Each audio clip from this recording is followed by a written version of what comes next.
그려진 이유가 뭐냐라고 이야기했을 때 내가 어디에서 어느 정도의 공부를 하고 있는지를 모르기 때문인 것 같아요. 이게 지금 저쪽으로 띄워주십시오. 저쪽으로. 여러분들이 배우시는 신학이 있잖아요. 여기 와가지고 그 신학이 있는데 그 신학이 어느 정도에 와 있는지, 어느 정도 노선의 것인지, 그게 다른 신학하고는 뭐가 다른지 이런 걸 좀 봐야지 그 다음에 이제 전체적인 그림이 보이게 됩니다. 그래서 여기서도 말이 나오고 여기서도 말이 나오고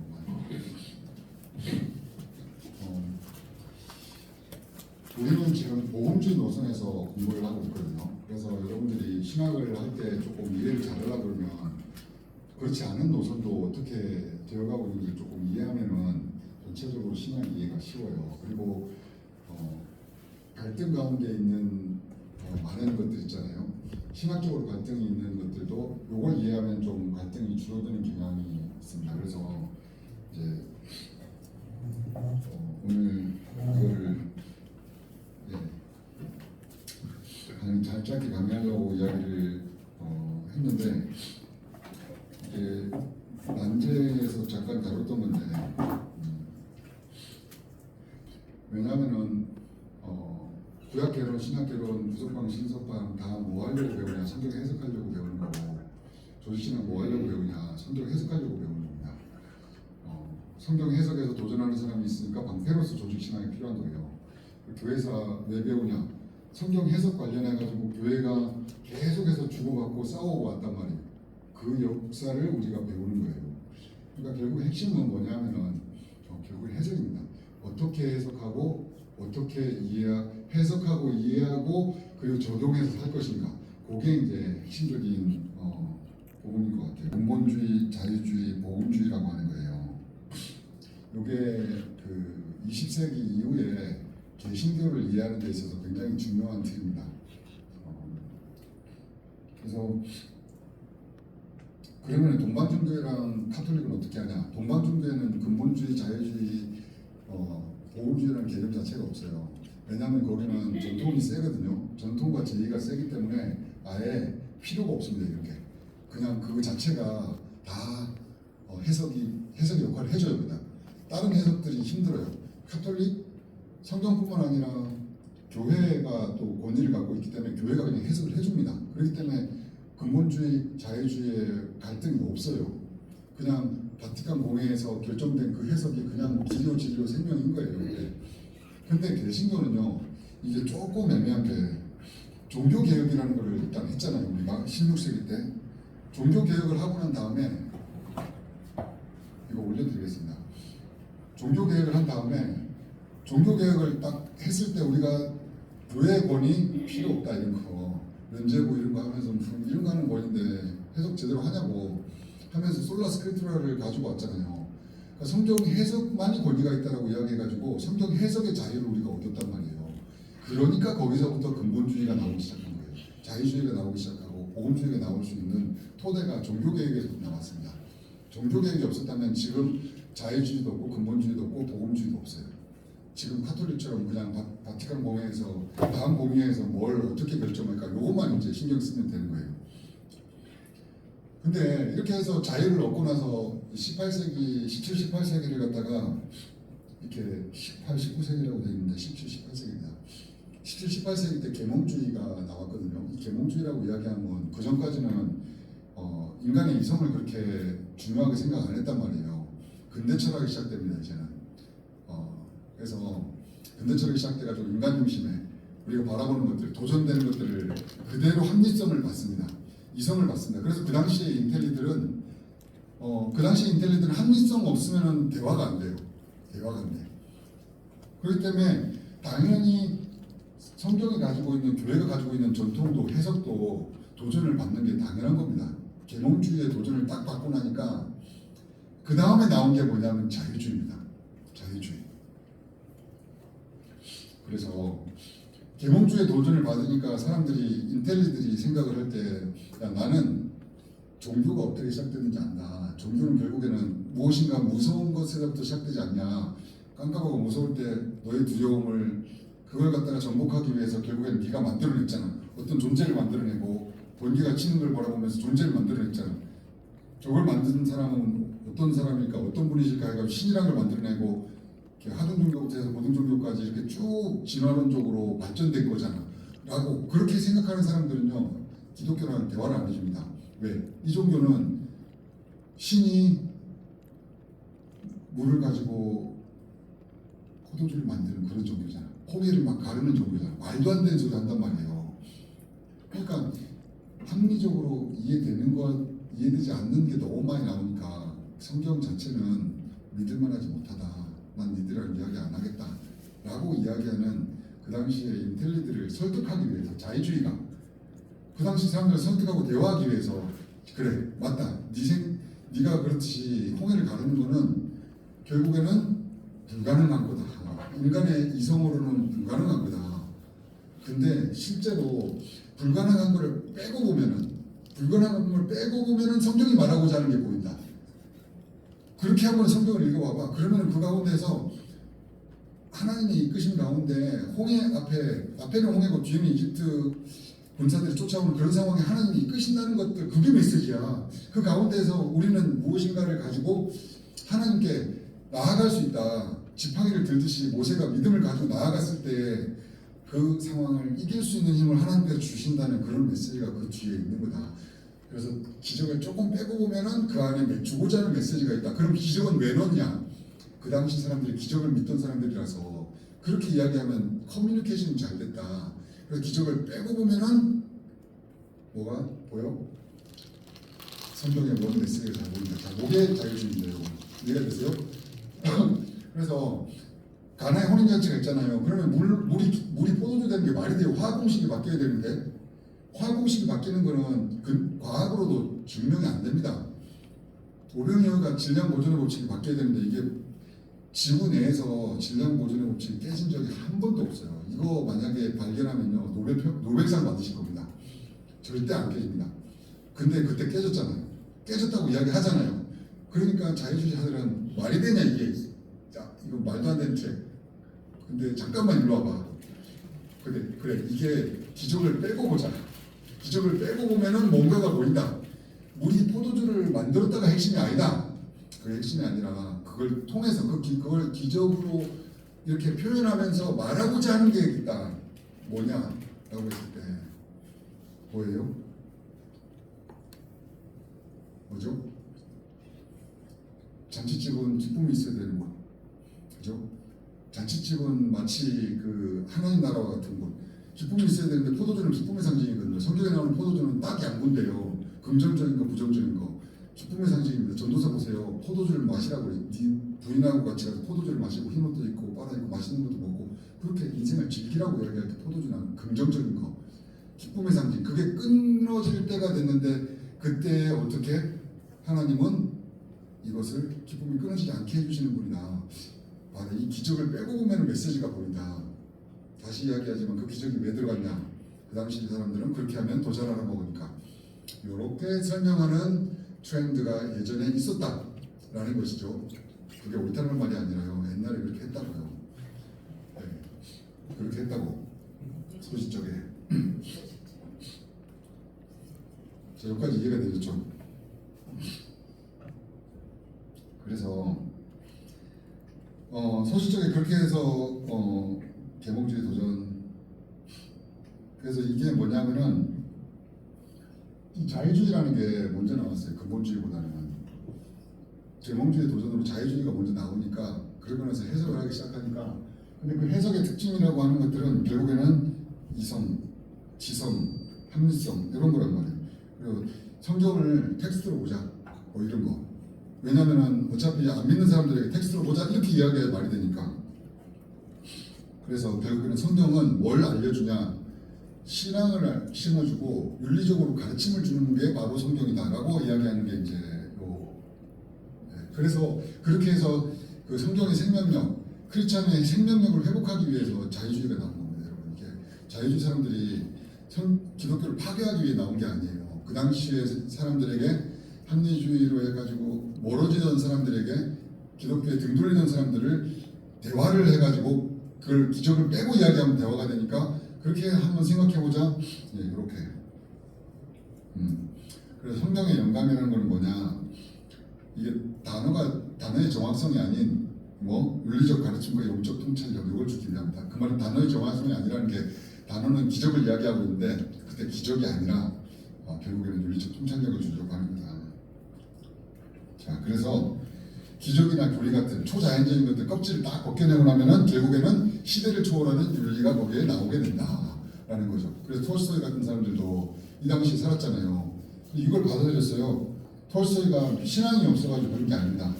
이게 대세인 시대에 살다 보니까 이걸 받아들인 거예요. 최신학문을 받아들인 거예요. 저는 톨스토이가 지금 살았으면 복음주의를 받아들였을 거라 생각해요. 그래서 톨스토이의 작품들이나 이런 거 보면은 톨스토이 신앙이 드러나잖아요. 근데 그 시대상을 여실히 반영해 줍니다. 그래서 그 시대상 톨스토이가 그 뭐냐 예수님을 신의 아들로 안 봤거든요. 사람으로 봤습니다. 왜? 자의주의. 신의 아들이라고 이야기한 거는 초월적인 묘사. 이건 안 받아들이겠다는 거지. 그 당시 자유주의 주인들이 그대로 받은 거예요. 인간으로 보자, 텍스트로 보자. 그래서 예수가 말한 게 뭔데? 이렇게 해가지고 작품을 써내려갔습니다. 그렇게 해서 나오니까 거기에 대한 반작용으로 뭐가 나오느냐라고 뭐가 나왔냐? 근본주의가 나왔어요. 1910년 이후에 펀더멘털이라고 하는 단어들이 막 쓰이기 시작하면서 이 자유주의에 대해서 반대로 성경의 기록은 자유주의에 반해서 나온 게 근본주의인데 성경의 기록은 있는 그대로 받아야 된다. 성경을 읽었을 때 이해가 되고 그것이 역사적인 콘텍스트에서 이해가 되면 그대로 문자적으로 받아야 된다. 이게 무슨 소리냐? 그냥 받아야 된다. 그래서 grammatical, historical하게 읽어야 된다라고 이야기하는 게 근본주의. 뭐에 반해서? 자유주의에 반해서 나온 그거예요. 그래서 결국에는 성경 기록을 문자적 사실로 알고 그리고 나서 과학도 점검해보고 그러면 성경 기록 안에다가 과학이 들어가야 되는 거지. 성경 기록은 다 틀렸다고 생각하고 과학을 넣고 그걸 가지고 성경 기록이 틀렸다느니 과학을 기적을 뺀다는 이렇게 말하면 되냐라고 이야기해서 하는 그런 트렌드가 도래해 있습니다. 이걸 근본주의라고 이야기를 해요. 그래서 이제 여기 보시면 헨리 모리스의 홍수 지지락 이런 애들 있잖아요. 이런 게 이제 대표적인 거죠. 그래서 일단 성경이 맞다라고 문자적으로 이해가 되고 역사적인 콘텍스트가 있다면 그걸 그냥 받자라고 이야기하는 그런 트렌드가 나오기 시작한 거예요. 이렇게 추상적으로 이야기하면 받아들이기가 쉽죠. 근데 노아의 홍수 이런 거가 대표적인 게 그러면은 노아의 홍수가 있었냐라고 이야기했을 때 자유주의자들은 전 지구를 덮는 홍수라고 이야기했을 때 불가능하다. 그 물이 어디서 올 건데? 그 물 어디 갔는데 지금은? 어디 짱 박혀 있어요? 어디 우주 어딘가에? 물이란 거는 수가 똑같아요. 그렇기 때문에 증발하고 내리고 비로 내리고 오고 계속 반복합니다. 이 물이 다 대건 날아가 버리면요 우리는 죽습니다. 근데 그래서 지질학자들은 이게 불가능하다고 해요. 그러니까 지질학자들은 자유주의 노선에 설 수밖에 없어요. 그러니까 이거는 불가능해요. 그러니까 노아의 홍수는 뭐가 되는 거예요? 이야기가 되는 거죠. 문학적으로 이야기가 되는. 근데 근본주의자들은 그렇게 생각 안 합니다. 노아의 홍수가 있었다잖아. 너 글자 읽어봐봐. 노아가 방주를 지었어 안 지었어? 이해되지? 이해되고 그러면은 이거 지구 맞잖아. 그리고 이해되고 그러면은 몇 년인지도 알아. 우리가 심지어는 계산해 보면요 대충 지구는 6,000년 정도 됐거든요. 6,000년 정도 되고 그러면 노아의 홍수는 5,000년, 6,000년 사이에 어딘가에 있었겠지. 뭐 빙하기도 어딘가에 있었고 막 이렇게 하면서 그냥 여기 성경에 다 나와 있잖아. 이렇게 하고 그 다음에 거기에서 출발을 해서 그 증거를 찾으려고 했는데 그게 그랜드 캐니언이에요. 이렇게 해가지고 이제 동일 과정서를 깝니다. 몇백만 년 동안 이렇게 쌓였다고 하는데 이게 말이 되냐? 막 이렇게 하면서 딱 제가 들어봤는데 그럴싸해요. 근데 내가 그럴싸하다고 해가지고 그게 진리가 되는 건 아니잖아요. 나는 완전 비전공자. 하나도 모르고. 그거 들으니까 와, 저 정도로 확신 있게 이야기하시면 뭔가 맞는 것 같다 싶은데 문제는 뭐냐면은 지질학계 최고 권위 되는 논문에 퍼블리시 하시고 그 논문을 나한테 주라고. 나는 권위라는 걸 알거든요. 사람이 강의해가지고 썰을 푸는 거는 누구라도 할 수 있으면 사기꾼들이 더 잘합니다. 신천지 보세요. 돈을 쏙 빼먹습니다. 이렇게 해가지고 그 강의 스킬들이나 이런 것들은 정말 많이 발달됐어요. 근데 문제는 그거 자체가 틀린 거잖아요. 논문을 달라고. 지금 같으면은 최고권위 학술지에 내가지고 동일 과정에서 틀렸다는 그걸 주면 나는 10번 100번이라도 읽어보고 자 요게 근본주의가 공격받는 것 중에 하나예요.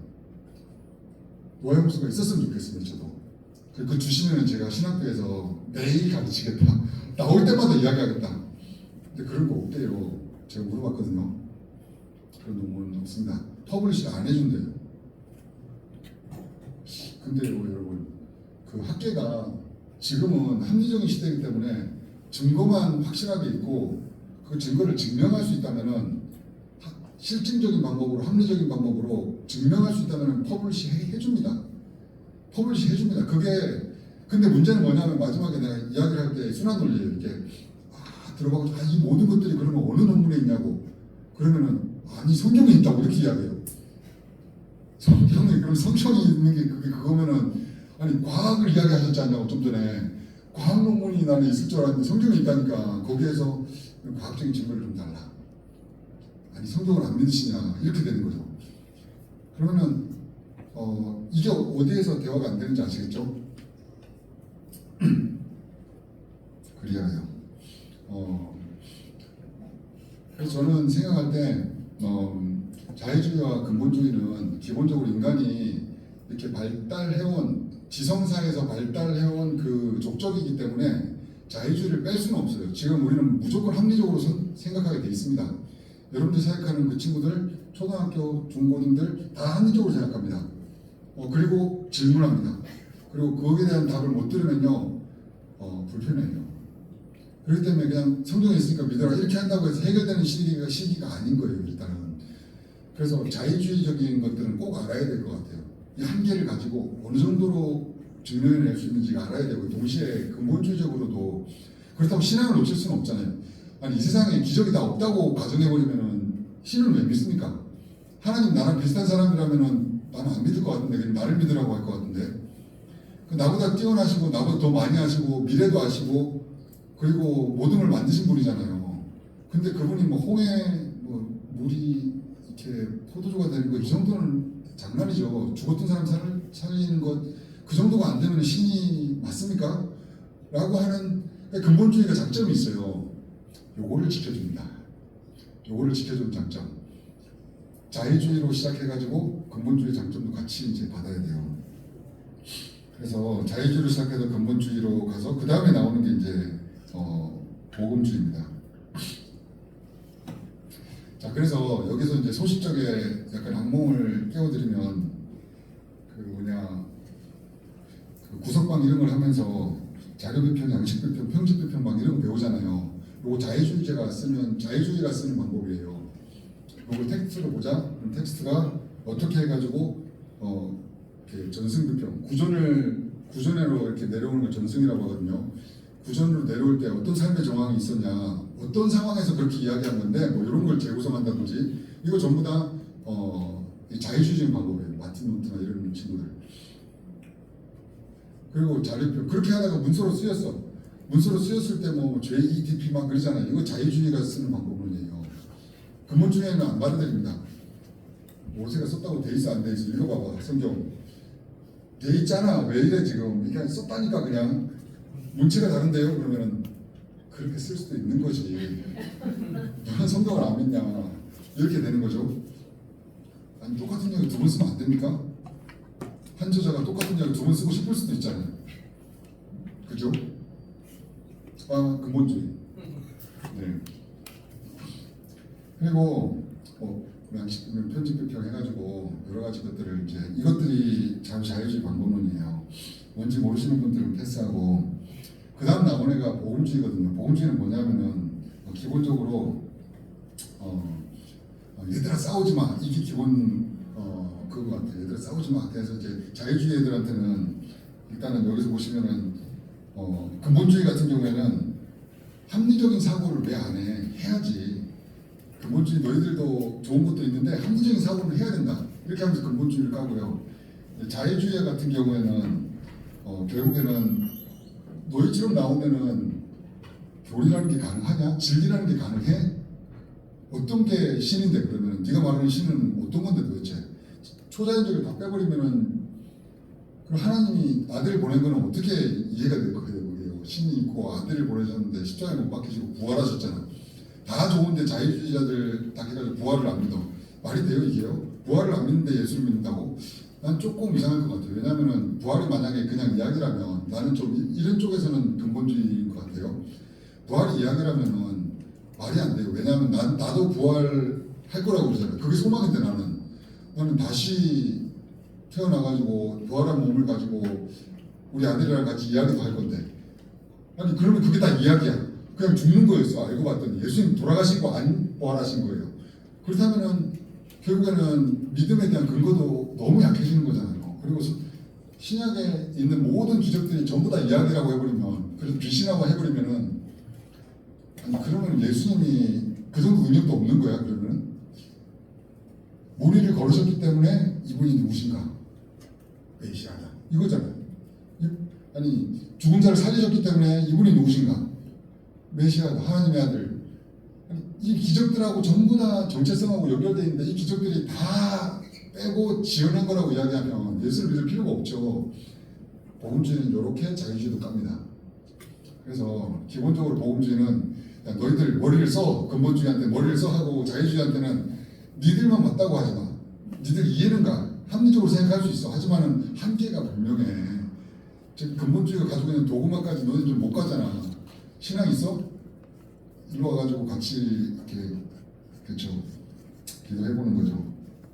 그래서 기본적으로 근본주의 같은 경우에는 도구마 관심 있고 신앙의 핵심 교리에 관심 있는 거기에서 사회에 좀 관심 가져라. 자유주의는 다 걷어내고 윤리만 하다 보니까 사회 쪽에 또 관심만 많아. 사회 쪽에 관심만 많고 근본 복음에는 교리에는 또 약해요. 그래서 이제 이게 WCC 같은 게 조금 조심스러운 이유는 저는 WCC가 뭐 해도 좋고 안 해도 좋고 뭐 그렇다고 생각하는데 조심스러운 이유는 자유주의적인 성격이 조금 들어가잖아요. 그러면 사회 문제에만 관심이 많아요. 사회 공의, 회복하고 환경 막 이런 것만 이야기해요. 그러면은 신앙은 복음은 죄에서 구원은 그리고 그걸 통해서 나오는 능력은 그런 것들을 이야기 안 합니다. 그렇게 하고 이런 것들이 들어오니까 자유주의적인 트렌드 가운데서 그렇다면은 자유주의적인 그런 합리성을 가지고 나오는 논리들이 좀 위험한 것들이 있어요. 그렇기 때문에 저는 WCC 안에 근본주의자들이 좀 들어가야 돼요, 많이. 개신교 근본주의보다 동방종교회가 더 근본주의거든요. 동방종교에 비하면은 합동층은 비교도 안 돼요, 게임도 안 돼요. 그렇기 때문에 제가 볼 때는 밸런스가 필요하다 싶습니다. 그래서 여기는 양쪽을 다 비판하고 그러면서 이제 다 받아들이고 그리고 그 기저에 있는 신학을 우리가 살펴봐야 된다라고 이야기하면서 방법론으로 뭘 보냐면은 정경비평, 수사비평 이런 걸 써요. 정경비평, 수사비평. 정경비평이 뭔지 아시죠, 그죠? 자유주의자들이 이렇게 이걸 텍스트로 보고 이게 어떻게 형성되어 있는가에 관심이 많았다면 복음주의자들은 주로 어떻게 형성되어 있는가 이들이 열심히 하라고 나는 여기 별로 관심 없고 형성되어 있는 정경에 관심이 있다. 이렇게 되어 있다면 그게 어떤 의미인가 신학적인 의미를 찾고 싶다. 이렇게 하면 이제 정경비평에 관심이 있습니다. 그리고 그거를 내용을 알려고 그러면 문학적으로 들어가야 된다. 수사법을 한번 살펴보자. 수사비평에 관심이 있습니다. 이게 복음주의예요. 어떻게 다른지 조금 감이 오시나요? 그래서 정리를 하자면 이겁니다. 근본주의는 성경의 완전 모호성을 믿습니다. 그래서 그냥 문자적으로 이해가 되면 믿어버려요. 문법적으로 이해가 되면 그렇다라고 생각해요. 성경 가운데 역사 이해가 되면 그게 역사라고 생각해요. 일어났다고 생각해요. 그렇기 때문에 자유주의자들이 했던 역사비평론 방법론을 거부합니다. 신이 한 일인데 초자연적을 빼는 것은 안 된다. 이렇게 이야기해요. 그래서 어디에 좋냐? 명제적 진리를 추출하는 데 좋습니다. 도그마를 만드는 데 용이해요. 근데 뭐가 문제다? 합리성을 가진 세대들이 많이 나와버리면 근본주의자들하고는 대화가 안 돼요. 대화 자체가 불에 안 나옵니다. 그러면은 자유주의는 어디에서 나오냐? 합리성을 가지고 나왔어. 그래서 성경을 인간적인 문서로 봅니다. 그래서 역사비평적인 방법을 많이 써요. 그래서 죄의 신학, 이의 신학, D의 신학, P의 신학 가지고 그렇게 오경을 재구성합니다. 그래서 죄의 신학에는 신인 동양론이 나온다는 둥, 이에는 그게 아니라는 둥, 막 이렇게 하나님 자체가 조금 다른 형식으로 나온다, 막 이렇게 이야기하고 그렇게 이야기하는데 그걸 적극적으로 이야기하면은 좋은 점은 어디에? 성경 기독교가 근본주의고 꽉 막히고 막 그런 줄 알았는데 그게 아니라 그런 사람들이 있네. 텍스트로 봐라. 그리고 이게 있다. 이렇게 해서 발전돼서 하나님을 더 알아간 거다. 이런 논리를 펴주거든요. JEDP 막 이렇게 해가지고 오경이 됐지만 그렇게 하나님을 더 많이 알아가가지고 신약까지 와가지고 하나님이 이런 분이시다라는 걸 드러내기 위함이라고 알려주니까 그게 또 사용해가지고 하면은 거기에 어필할 수도 있는 거예요. 그래서 초자연적인 것들 없애고 메시지 주고받고 사회적인 윤리적인 그런 신앙적인 메시지만 딱 뽑는 거죠. 그래서 경험과 이성을 중시한다. 복음주의는 성경의 권위를 일단 인정합니다. 그런 면에서는 근본주의랑 맞닿아 있어요. 근데 학문적 도구를 사용합니다. 자유주의 학문적 도구를 또 사용해요, 동시에. 그래서 최종 형태 지금 있는 그 텍스트를 그대로 받아들이고 이렇게 합니다. 거기서 신학적인 걸 찾으려고 해요. 이제 신학과 학문의 대화가 되는 거예요. 그래서 우리는 어느 스트림이냐? 우리는 복음주의 스트림이에요. 그래서 복음주의는 그럴 때문에 좀 실력이 있어야 돼요. 왜냐하면 자유주의가 갖고 있는 방법론도 알아야 돼요. 일단 기본적으로. 그리고 근본주의가 가지고 있는 그런 도그마를 만들어내는 그런 것도 이해를 같이 해야 됩니다. 그리고 이거를 같이 요리할 수 있는 그런 실력이 있어야 될 것 같아요. 그래서 저는 이제 그만 싸웠으면 좋겠어요. 난 싸우는 게 아주 이골이 나요, 진짜. 그 뭐냐, 근본주의든 자유주의든 모험주의든 뭐가 그렇게 중요합니까? 저는 노아용수 가지고 이제 그만 싸웠으면 좋겠어요. 그냥 노아용수 있었다고 믿고 싶잖아요. 믿으세요. 곧 알게 됩니다, 이제. 한 몇십 년 뒤에 아시게 될 것 같아요. 돌아가시잖아요, 좀 있으면. 그 하나님 앞에서는 물어보세요. 그래, 너가 진짜로 있었냐? 이렇게 물어보면은 알고 봤더니 없었네. 그냥 이야기였네. 그러면 내가 잘못 알고 있었네. 이렇게 하고 끝나는 거예요. 그 정도인데 이걸 가지고 이것들은 자유주의고 그러니까 적그리스도고 막 이렇게 하는 것도 정말 넌센스고요. 반면에 자유주의자들은 또 그러니까 근본주의랑 대화가 안 되잖아요. 이거 텍스트인데 이걸 텍스트를 가지고 뭘 하냐 이렇게 하면서 복음의 본질을 잃어버린 것도 모른 채 계속해서 사회복음에만 집중하지 마세요. 그렇게 하다가 나중에 가면은 뭐야 무슨 다 이야기야. 뭐가 있었다고 없었어 막 이렇게 이야기하다가 그러면 그거 없었다고 이야기하고 하는 그 이야기 듣고 불에 안 나오고 어떻게 하려고 그래. 사람을 잘 가려서 이야기해봐야 돼.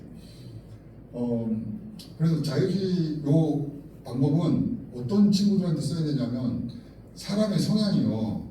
탐구심이 많고 개혁적인 성향들 있잖아요. 이것저것 다 까고 들어오는 근본주의 이것들을 못 믿는다 막 이러면서 막 그러면 그 사람한테 이런 방법도 있다 이렇게 해주잖아요. 오 이런 방법도 있구나. 그리고 이 방법을 자세히 소개시켜주면은 공부를 해야 되기 때문에 더 안 알고 싶어합니다. 자유주의도 되게 막강해요. 이상 가면 논문을 읽어야 되는데 시간이 있냐? 이렇게 가면요 논문 읽자고 하는 사람 한 명도 없었어요. 아니면은 하다못해 그냥 책만 읽고 와서 같이 이야기하자고 책 안 읽고 옵니다.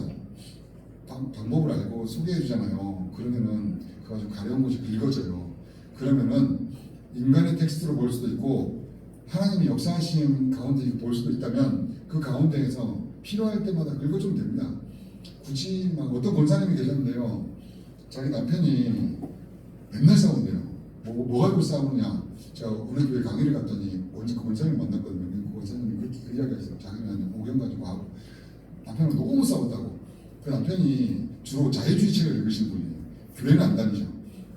다 자유주의 책 읽고 와가지고 이제 권사님하고 맞짱 뜨는 거예요. 이제 권사님은 근본주의, 남편은 자유주의. 이렇게 해가지고 맞짱 뜨시는 거예요. 이 무식한 게 읽어보라고. 이 책 읽어봤냐고. 권사님 5기로 이제 읽기 시작한 거예요. 책을 읽기 시작하고 그리고 계속 맞짱을 뜨셨다고 하시더라고요. 결론적으로 어떻게 되셨는지 알아요? 권사님이 자유주의적이 되셨어요. 그래가지고 제가 이제 그 이야기를 하시더라고요. 강의 끝나고 나서 제가 시리즈로 강의 있었거든요. 그래가지고 그때 한 몇 번 갔었나 모르겠다. 한 5번, 6번, 7번 갔던 것 같은데 갈 때마다 한 2시간씩 이야기 해드렸어요. 갈 때마다 성경 이것저것 해가지고 그래서 밸런스를 좀 맞춰드렸어요. 이게 너무 자유주의 쪽으로 가면은 이거 이상하다. 이제 복음 핵심을 알아야 된다고 이렇게 하면서 이제 밸런스 맞춰드리고. 근데요, 만약에 이 권사님이 실력이 있어가지고 근본주의, 자금, 자유주의, 복음주의를 마음껏 왔다 갔다 하시는 분이었다면 그 남편 전도 가능했겠죠. 남편이 읽는 그 책 자기도 읽고 안다 그거 아주 훌륭한 그건데 사실 이런 한계가 있지 않냐. 그리고 신을 알려고 그러면 이 책 가지고 되냐. 기도를 해야지. 이 한마디만 해줘도요 혹합니다. 자유주의 한계가 뭔지 알아요? 신을 알 수가 없어요. 그렇게 해가지고는 신을 알기가 어렵습니다. 이거 가지고 어떻게 알아요? 그거 갖다가 기도를 하고 하나님과의 게 있어야죠. 이런 게 없다라고 생각하면은 나는 있다라고 생각하니까 한번 해봐라. 하면 효과 있다. 이게 진짜 초대를 해줘야죠. 같이. 그래서 요거를 밸런스를 맞추는 게 굉장히 좀 중요한 것 같고, 특히 이제 우리 같이 보험주의권은 요 양쪽을 좀 잘 알아야 됩니다. 그래서 요게 이제 지금 성경 란지 세미나에서 이슈를 해가지고 이제 요거를 좀 풀려고 하거든요. 어려운 남지 중심으로 해가지고 요 세 노선이 어떻게 어떤 포지션을 가지는가에 대해서 이제 조금 풀려고 지금 하고 있으니까 들어오시라는 게 아니라 그래서 이게 필요한 것 같아요. 우리가 뭐 자유주의는 나쁜 거고 근본주의는 좋은 거다. 막 신앙이 있어 보이고 이거 진짜 오해입니다. 그런 거 아닙니다. 자유주의, 근본주의. 자유주의 나쁜 것도 아니고 근본주의가 좋은 것도 아니고 근본주의가 꽉 막힌 거 아니에요. 그냥 신앙을 사수하는 거예요. 그러면 자유주의는 그냥 대화하려고 하는 거예요. 그 당시에 그 트렌드랑. 그래서 지금도 가면요. 감신 있잖아요. 자유주의. 감신 연대 쪽에 있는 분들은 다 자유주의 방법론을 써요. 그 영국도 셰필드 같은 데 가면은 자유주의 방법론 장난 아닙니다. 그런 방법도 써가지고 연구합니다.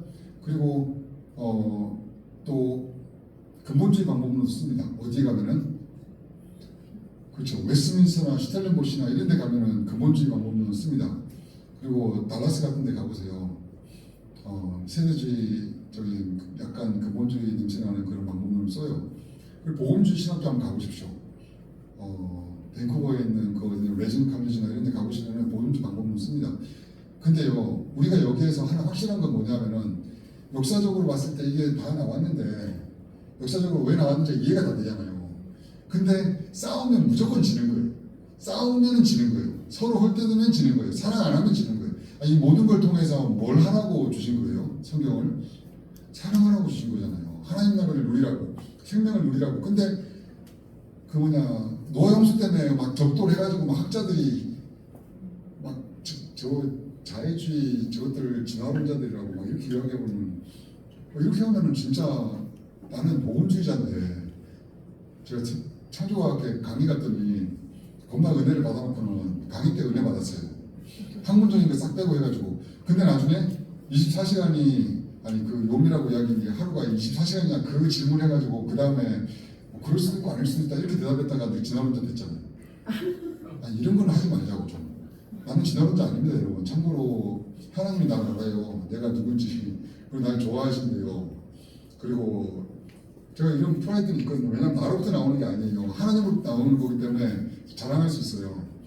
근데 본인이 뭐라고 나를 뭘 한다고 진화론자도 몰라요. 나는 정말 기가 막힙니다.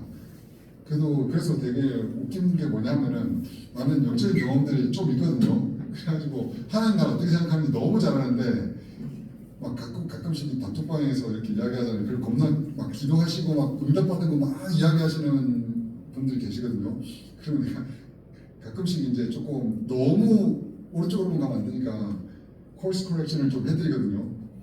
그러면은 겁나 기도하시고 막 하나님 음성을 들으시고 막 이런 분이시라는데 내가 누군지 몰라요. 이게 맞아요, 이게요? 둘 중에 하나는 틀린 거죠. 보면서 그냥 모르면은 가만히 있는 게 좋고 헐뜯지 않는 게 좋고 이렇게 하는 게 가만히 싸우면은 지는 겁니다. 무조건 싸우면 지는 거라서. 그래서 저는 그거 보면서 그 뭐냐 교수들이 300명 정도 들어가는 크리스찬 교수들만 들어가는 단톡방이거든요. 그 보면은 거기는 진짜 근본주의적인 분들만 엄청 그걸 쓰세요. 그리고 인신공격도 서슴지 않아요. 막 해가지고 그래서 내가 그거 보면서 기가 막혀가지고 그러시지 말자. 이렇게 하면서 이제 글도 썼는데 그분들은 신학 전공도 아니세요.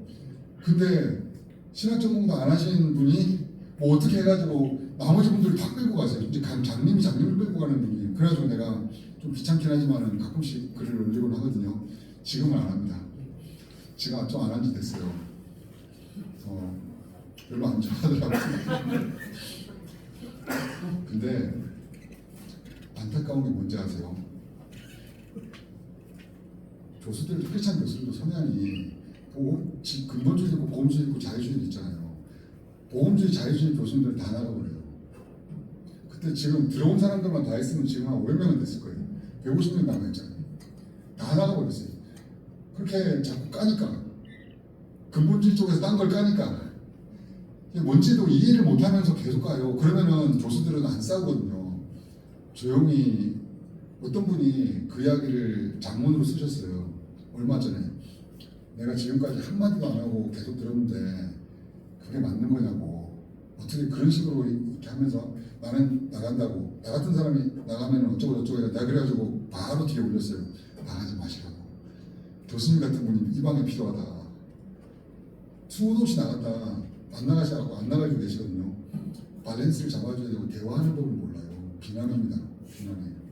보면서 이것 때문에 가뜩이나 어려운데 힘을 합해가지고 뭐 해도 될까 말까인데 이거 영적인 전쟁을 안 하고 우리끼리 전쟁하고 있으니 막 WCC가 뭐라고 해가지고 학동 측 그 신학생들이 와가지고 저기 와가지고 우리 학교가 그 주최했거든요. 그 부산에서 있었기 때문에 근데 와가지고 막 이렇게 그 막 확성기기 해가지고 막 하고 그래요. 이게 뭐라고요 이게 뭐 이렇게 싸우면은 그다음 남는 게 뭐예요? 나는 좀 그래서 아쉬움이 느껴집니다.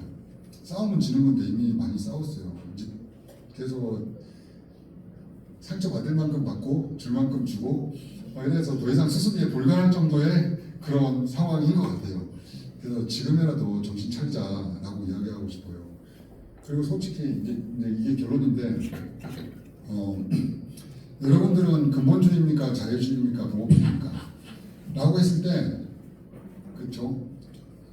한 사람이 대화할 때 어떤 때는 근본주의였다가 어떨 때는 자유주의였다가 어떨 때는 보호주의예요. 그리고 정렬비평 뭔지 몰라도 자신의 스탠스를 잡거든요. 수사비평 할 줄 몰라도 본인은 성경 해석합니다. 그러다가 어떤 때는 또 합리적으로 또 생각해가지고 자유주의 노선에 또 서요. 막 그러다가도 갑자기 신앙 이야기 딱 하면은 이거 모든 천지를 창조하신 하나님께서 이 모든 것들을 막 갑자기 근본주의가 돼요. 보세요. 결론적으로 안 싸워도 내 자신도 이 세계를 왔다 갔다 하잖아요. 몰라도 왔다 갔다 하잖아요. 하나님이 이거 케어하실 것 같습니까? 이 신경 안 쓰십니다. 너 근본주의 뭐 30% 자유주의 40% 하나님은 아시겠죠. 지금까지 내가 쓴 거. 근데 그게 뭐가 그렇게 중요해요? 하나님 나라의 생명을 누리는 게 중요한 거 아니에요? 그만 싸우고 좀 목적을 성경을 주신 목적에 충실해야 될 것 같아요. 그래서 뭐 방법론적인 일관성이 없다는 등 뭐 좀 없으면 어때요? 어차피 다 일관성 없어요. 여기서 일관적으로 성경을 읽는 사람 아마 한 명도 없을 거예요. 제가 장담하건데 한번 읽어보라고 이야기하고 나서 그 다음에 이걸 하나씩 비평하기 시작하면은 이거는 근본주의적인 걸 가지고 이제 전제를 가지고 하신 거고 이거는 자유주의적인 방법론 가지고 하신 거고 한 명도 일관성 있게 안 읽을 겁니다. 지금까지 제가 목사님들 설교 들을 때 계속 그거 해보거든요. 나는 이제 계속 그 연습을 해왔기 때문에 자동적으로 된단 말이에요. 한 목사님도 일관적인 방법을 가지고 설교하지 않습니다.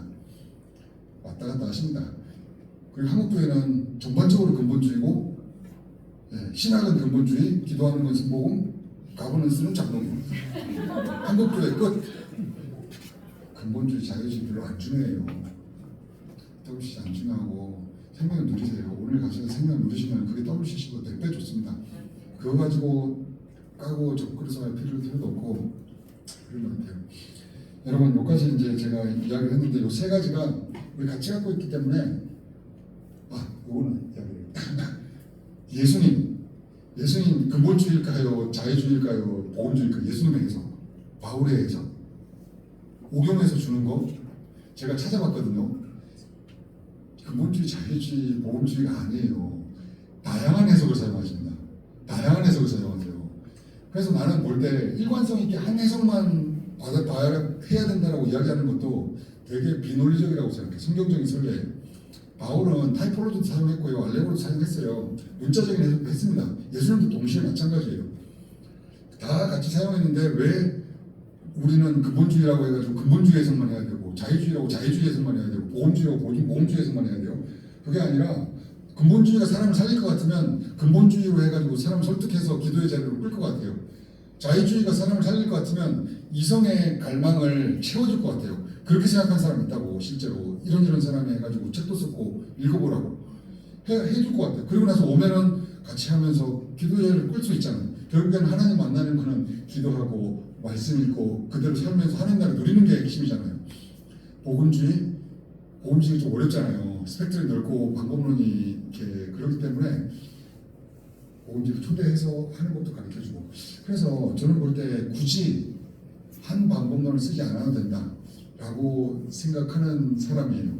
근데 만약에 학자가 내 이야기를 듣잖아요. 그러면은 그래서 너는 뭐냐? 너의 스탠스는 뭐냐? JBL 같은 데 퍼블리시 하려면 자유주의 방법론을 따라야 됩니다. 근본주의 방법론을 따르면 그런 저널에 퍼블리시를 못해요. 저널에 성격이 있어야 돼. 그냥 지금은 학문적인 거는 상당히 왼쪽으로 가 있어요. 그래서 자유주의가 아니면 학문이라는 게 자체가 없어요. 그래서 근본주의 신학교에서 학자가 나오기 힘든 이유가 세계적인 학교가 안 나옵니다. 참고로 그 이유가 방법론이 왼쪽으로 많이 시계 추가적으로 왼쪽으로 많이 가 있어서 그래요. 그렇다면 오른쪽으로 가는 방법론이 이상한 거냐? 아닙니다. 그것도 굉장히 유명한 거예요. 그래서 이분들은 자기 저널을 따로 만들고 계세요. 그래가지고 여기에서 이제 하시고, 그래서 총신에서 이렇게 학회하는 데 가보면은 거기 가면은 분위기가 확 다릅니다. 방법론 다르고 분위기 다르고 그 자꾸 활비만세를 해서 그렇지 그 당시는 장신 쪽에 있는 학회 가면은 자유주의 방법론이 싹 나와요. 그래서 이제 가지고 학자적인 그런 면모도 같이 볼 수가 있습니다, 여러분. 대충 이렇게 설명을 쭉 해드렸는데 저는 섞는 게 맞다고 봐요. 섞는 게 맞다. 왜냐하면 우리도 그렇게 하기 때문에. 예수님도 바울도 했고 구약 성경도 원래 그래요. 한 방법론을 이야기하지 않았어요. 성경에서는 한 방법론을 제시해주지 않습니다. 그래서 자, 여기까지가 제 강의고, 질문. 제가 시간을 다 잡아먹어서 죄송한데 저 맨날 잡아먹죠? 질문. 그래서 여러분들 조별로 나누실 질문은 뭐냐면, 여러분들은 보험주의자십니까? 자유주의입니까? 아니면 근본주의입니까? 언제 그런 걸 씁니까? 아니면 정체성 그리고 혹시 내가 너무 근본주의면 좀 자유주의를 알 필요도 있고요. 너무 자유주의 쪽으로 맛을 들여가지고 또 이거 하려고 하면 근본주의, 보험주의를 좀 알 필요도 있어요. 그래서 이제 이런 것들 한번 나눠보시면 좋겠다 생각을 했습니다. 궁금하신 질문 한번 해주시고.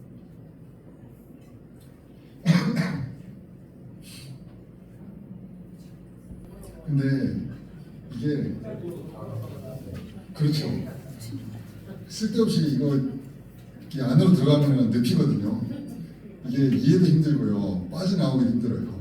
내가 뭐라고 했지도 힘들고. 근데 이 질문이 나와야 돼요. 왜냐하면은 딱 듣고 너무 힘들다, 뭐 저렇게 저거 다 알아야지 신앙생활 하냐, 이런 질문이잖아요.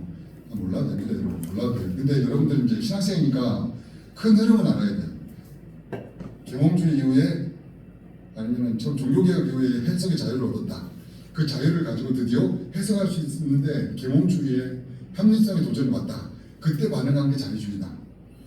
반응한 자유주의가 그러면 합리성을 가지고 기적을 빼자고 이야기하니까 근본주의가 열받아가지고 그러면 되냐라고 해서 나와가지고 반응을 해줬다. 그때 그 뒤에 보험자가 나와가지고 얘들아 싸우지 말고 사이좋게 지내. 너희들 다 일리가 있어. 이렇게 했다. 요게 이제 핵심이거든요. 이거는 쓸데없이 한 게 아니라 역사 가운데서 계몽주의 이후로 종교개혁 계몽주의 이후로 필요에 따라서 나온 거예요. 근본주의든 자본주의든 인간이 풀어낸 거잖아요. 그럼 결국 인본주의 아니에요? 맞아요. 인본주의인데 근데- 저희는 신본주의로 살려고 애를 쓰잖아요. 맞아요. 근데 인간이 풀어냈기 때문에 인본주의라는 건 아니고요. 인본주의의 특징은 뭐냐? 인간의 이성을 중요시해요. 그 자유주의적인 게 인본주의적인 겁니다. 그래서 근본주의적인 거는 인본주의적인 게 아니에요. 인간이 풀었더라도 다 인간이 풉니다. 어차피 인간이 머리를 주셨기 때문에 어차피 다 인간이 풀어요. 근데 푸는데 그 기준이 뭐냐? 인간의 합리성이면 인본주의에 가까운 거고, 합리성이 아니라 성경에 나오는 말씀이고 그게 그 기준이라면 인본주의가 아닌 거죠. 그래서 그렇죠. 그렇기 때문에 예. 그래서 인본주의적인 게 인본주의인 것도 필요합니다. 지금은요 모든 사람들이 이 질문을 해요. 거의 따라다니면서 질문하지 않아서 그렇지 지나가면서 생각을 많이 한단 말이에요. 기독교에 대해서. 그래서 이게 진리가 맞다면은 이런 부분은 저런 부분은 그래서 이제 이거에 변증적으로 이렇게 해야 되는 게 맞고, 우리 팀필러 목사님의 저는 책이나 설교를 좋아하거든요. 다른 설교를 들으면은 편하지가 않아요. 이게 수술을 하려면은 이렇게 그 썩은 부분이 이런 거 확 뚫어내야 되는데 거기까지 못 가는 느낌? 약간 그런 느낌이에요. 변증적으로 해줘야 됩니다. 이게 썩은 부분이 있으면은 정확하게 딱 해가지고 그걸 해주고, 도전이 오면은 그거에 대해서 정확하게 응전해줘야 돼요. 지금은 설교 자체가 변증이 안 되면은 어필이 안 됩니다. 그래서 지금 이제 50대, 60대 다 돌아가시면은 그 다음에는 이제 변증 안 하면은 사람들 안 올 거예요. 팀켈러 목사님이 이미 센터처치에 다 이야기 하시잖아요. 네, 나는 그게 진짜 맞다고 생각해요. 그래서 변증하려면 실력이 있어야 돼요, 여러분.